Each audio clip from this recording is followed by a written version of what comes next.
The Grand Chamber of the Galactic Council had never been so silent. Ambassador Sarah Chen stood at the central podium, her small human frame dwarfed by the towering representatives of 1,000 worlds. The crystalline ceiling above refracted light from distant stars, casting prismatic shadows across the assembled delegates. War? The word echoed from High Chancellor Vexthor, his 12 eyes blinking in asynchronous confusion. The Velkari leader's translucent skin rippled with what humans had learned to recognize as profound disturbance. Ambassador Chen, your species has been part of this council for barely 3 solar cycles. You cannot possibly understand what you're suggesting. Sarah's jaw tightened. She had expected this reaction. Humanity had been the newest addition to the Galactic Council, a species that had only just achieved faster-than-light travel when they'd been discovered by the larger galactic community.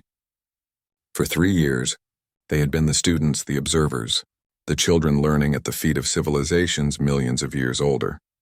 With respect, High Chancellor, I understand perfectly, Sarah replied, her voice steady despite the weight of 10,000 alien eyes upon her.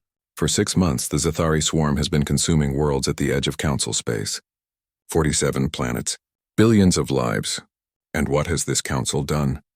Negotiated, deliberated, formed committees to study the problem. A murmur rippled through the chamber. The 3X delegation, their insectoid bodies clicking in agitation, shifted in their seats. The gaseous luminae flickered with colors Sarah's translator couldn't interpret.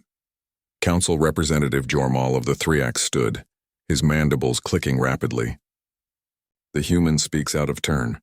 The Zathari situation requires careful diplomatic consideration. They are a young species, confused and hungry. We must find a peaceful resolution as we have for the past millennium of Council history. Peaceful resolution? Sarah's voice rose, cracking the veneer of diplomatic calm she'd maintained for months. Representative Jormal, they've ignored every communication. They've destroyed every envoy ship. They don't want peace, they want biomass to fuel their expansion. While you debate, children are dying.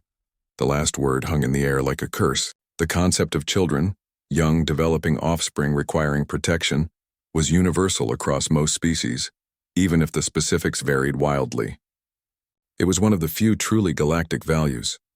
High Chancellor Vexthor's skin shifted to a deep purple, a color Sarah had learned indicated deep thought. Ambassador Chen, you must understand. This council has maintained peace for over 10,000 years. We have never initiated military action. It goes against everything we stand for. War is primitive, destructive. It is what species do before they achieve enlightenment. Sarah took a deep breath. This was the moment she had been preparing for since receiving her orders from Earth. The moment that would either save billions or end humanity's brief membership in the galactic community. Primitive, she said quietly, and the chamber leaned in to hear her. Let me tell you about primitive, High Chancellor. My species spent 10,000 years at war with itself. We nearly destroyed our own world 3 separate times. We have words in hundreds of languages for different types of warfare. We studied it, refined it, made it into an art and a science. She paused, meeting the eyes, or eye equivalents, of as many representatives as she could. We learned something that your peaceful civilizations never had to learn. Sometimes violence isn't a failure of diplomacy. Sometimes it's the only language that certain threats understand. And sometimes the moral thing to do is to stand up and fight. Not for conquest or glory, but to protect those who cannot protect themselves. Barbaric, hissed the Lumini representative, its gaseous form pulsing red with anger. Perhaps, Sarah acknowledged, but barbarism has its place when facing barbarians. The Zathari won't stop at the rim worlds. They'll keep coming, consuming, growing. By the time you've scheduled your next committee meeting, another 1 billion souls will be gone. Is that enlightened? Is that civilized? She pulled out a small device from her jacket pocket. With a gesture, holographic images filled the chamber. Images from the Zathari attacks. Worlds stripped bare, cities reduced to organic matter, families torn apart by chittering monstrosities that valued only consumption. The chamber erupted in shocked exclamations. Many species had visual capabilities far beyond humans, and the details they could perceive in those images were even more horrifying than what Sarah could see. Earth proposes an alternative to your endless deliberation, Sarah continued, her voice cutting through the chaos. Give us a mandate. Give us command of whatever military forces the Council can spare. Humanity will lead the defense of the Rim worlds. We'll hold the line while you continue your diplomatic efforts. If you find a peaceful solution, wonderful. We'll stand down immediately. But if you can't, at least the killing will stop spreading. And why? Vexthor asked slowly. Should we trust a species we barely know with such responsibility? Sarah smiled grimly. Because, High Chancellor, we're the only ones savage enough to do what needs to be done and civilized enough to stop when it's over. We've walked the line between barbarism and enlightenment for our entire history.